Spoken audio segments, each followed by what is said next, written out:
ചേട്ടൻ്റെ കമ്പോസിഷനിലെ ഒരു ഭയങ്കര നീറ്റ്നെസ് അറേഞ്ച്മെന്റ്സിൽ ഞാൻ കണ്ടൊരു പാട്ട് കണ്ണോട് ആണ്. ഇനി അതില് മ്യൂസിക്കൽ ഇൻസ്ട്രുമെന്റ്സ് എല്ലാം യൂസ് ചെയ്തിരിക്കുന്നത്, അതിൽ ബ്രാസൊക്കെ കൊണ്ടുവന്നിട്ട് എന്ത് ചെയ്യാനാന്ന് ഞാൻ ആദ്യം മ്യൂസിക് മോജയിൽ ആ ഫ്രെയിം കാണുമ്പോൾ ഞാൻ വിചാരിച്ചിട്ടുണ്ട്. ആ പാട്ട് എങ്ങനെ ഉണ്ടായെന്നറിയാൻ എനിക്ക് സത്യസന്ധമായ എക്സൈറ്റ്മെന്റ് ഉണ്ട്. കണ്ണോട് സത്യം ആദരയ്ക്ക് വൈഫിന് ഡെഡിക്കേറ്റ് ചെയ്ത് കമ്പോസ് ചെയ്ത പാട്ടാണ്. അപ്പൊ അത് ഇപ്പൊ മോജോയുടെ സെഷനിൽ അത് ചെയ്യുമ്പം അന്ന് നമുക്ക് കിട്ടിയിരുന്ന സുമേഷ് സാർ തന്നിരുന്നൊരു സ്വാതന്ത്ര്യം എന്ന് പറഞ്ഞാൽ ഇഷ്ടമുള്ള പോലെ അറേഞ്ച് ചെയ്തോളൂ. എൻ്റെ കയ്യിൽ ഇത്ര പൈസ ഉണ്ട് ജോബിന് തരാൻ, അതിനകത്ത് ഞാൻ മാക്സിമം പുള്ളി ശ്രമിച്ചിട്ടുണ്ട് കേട്ടോ. പുള്ളിയാണ് അങ്ങനെ എനിക്ക് ആ ഒരു സ്വാതന്ത്ര്യം തന്നൊരു വ്യക്തിയാണ് സുമേഷ് ലാൽ. ഗംഭീര ആർട്ടിസ്റ്റുകൾ അതിൽ വർക്ക് ചെയ്തിരിക്കുന്നത് അത്. അപ്പൊ അതുകൊണ്ട് അവരുടെയൊക്കെ ഒരു കോൺട്രിബ്യൂഷനും ആണ് അതിനെ എലിവേറ്റ് ചെയ്തിരിക്കുന്നത്. അതിൻ്റെ അകത്ത് ഇപ്പം ഇതൊക്കെ ഒരു സത്യം ഒരു കൂട്ടായ്മ തന്നെയാണ്. അതിൻ്റെ അകത്ത് നമ്മൾ കൊടുക്കുന്ന ഒരു അവർ നമ്മളോട് കാണിക്കുന്ന റെസ്പെക്റ്റും തിരിച്ച് നമ്മളും കൊടുക്കുന്നതും ഒരു മാജിക് ഡേ ആണ് ഇതൊക്കെ. അന്നത്തെ ഷൂട്ടിന് പദയാത്ര എല്ലാം ആ സെയിം ഡേ തന്നെ ഷൂട്ട് ചെയ്തത്, സെയിം ഡേ. അപ്പോൾ ഒരു ഭയങ്കര ഒരു ദിവസം എന്ന് പറയാം ജീവിതത്തിലെ one of the best days. അപ്പോൾ ആ ദിവസം ഷൂട്ട് കഴിഞ്ഞിട്ട് 3 മാസം എനിക്ക് വോയിസ് ഉണ്ടായിട്ടില്ല. Can you imagine?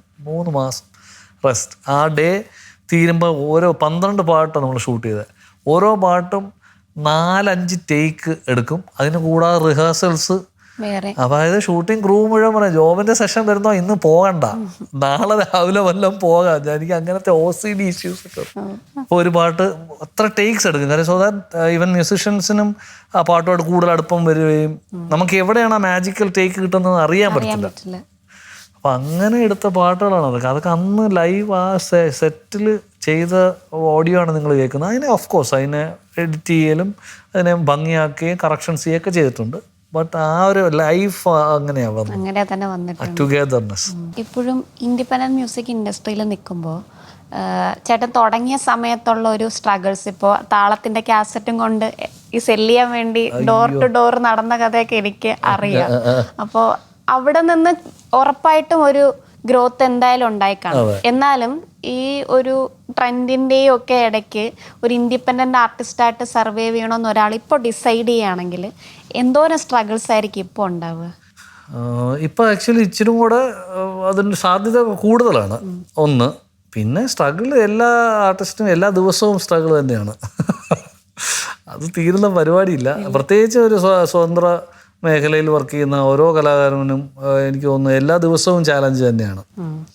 ഒരു അടുത്ത മാസം എങ്ങനെയാണെന്ന് ഇപ്പോൾ സത്യം പറഞ്ഞാൽ എനിക്കറിയില്ല.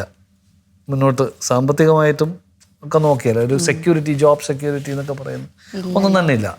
പക്ഷെ എന്നിരുന്നാലും പ്രേക്ഷകർ ഇന്ന് ഇച്ചിരി റിസീവിങ് ആണെന്നും തോന്നാറുണ്ട്. ഓപ്പണാണ്, എല്ലാ ജോണറും കേൾക്കാനുള്ളൊരു ക്ഷമ അങ്ങനത്തെയൊക്കെ ഉണ്ട്. പക്ഷെ ടൈം സ്പാൻ കുറഞ്ഞു പ്രേക്ഷകരുടെ, അതെനിക്ക് തോന്നാറുണ്ട്. നമ്മളിപ്പോൾ റീൽസ് 1 മിനിറ്റ് കൂടുതലൊരു മ്യൂസിക് കേൾക്കാനുള്ളൊരു ക്ഷമ അങ്ങനത്തെയൊക്കെ പക്ഷെ അത് എനിക്ക് തോന്നുന്നു അവരത് മാറി തന്നെ വരും. അപ്പോഴേക്കും സ്പോട്ടിഫൈ, ഐട്യൂൺസ് കൂടി, അതായത് പാട്ടുകൾ അവിടെ കേൾക്കുന്നുണ്ട്.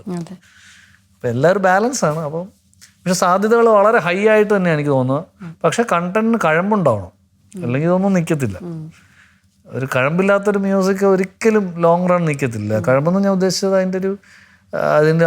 അതിന് കൊടുക്കുന്നൊരു സത്ത, സോൾ എത്രത്തോളം അവരത് ടച്ച് ചെയ്താണ് ചെയ്യുന്നത്. അതോ റാൻഡം ആയിട്ടാവും ഒരു ഒറിജിനൽ ചെയ്തേ പറ്റുള്ളൂ. ഇപ്പോൾ പെട്ടെന്ന് 4 പേരും കൂടെ ഇരുന്നൊരു പാട്ടുണ്ടാക്കി അത് അത്രയേ ഉണ്ടാവുള്ളൂ. അതിന് ലൈഫാണ്. താൽക്കാലികമായിട്ട് ചിലപ്പോൾ ഹിറ്റായി പോയേക്കാം. പക്ഷെ ഒരു 10 ദിവസം കഴിഞ്ഞാൽ പാട്ട് പിന്നെ കേൾക്കത്തില്ല, അല്ലെങ്കിൽ ഒരു മാസം കഴിഞ്ഞാൽ പിന്നെ പാട്ട് പോയി. അപ്പം അങ്ങനത്തെ കണ്ടന്റ് ഇറക്കിയാൽ ഇന്ന് സാധ്യതകൾ ഹൈ ആയിട്ടാണ് എനിക്ക് ഫീൽ ചെയ്യുന്നത്. അങ്ങനത്തെ കണ്ടന്റ് ഇല്ല, വരട്ടെ. കൂടുതൽ കണ്ടന്റ് കുറവാണ്, ഒത്തിരി ഇനി വരാനുണ്ടെന്ന് തന്നെയാണ്. എല്ലാവരും പെട്ടെന്ന് കവേഴ്സിലോട്ട് ആ പോപ്പുലാരിറ്റിക്ക് കവേഴ്സിനെ ഡിപ്പെൻഡ് ചെയ്യുന്ന ഒരു അവസ്ഥയിലേക്ക് ഇപ്പോഴും ചെയ്യാറുണ്ട്.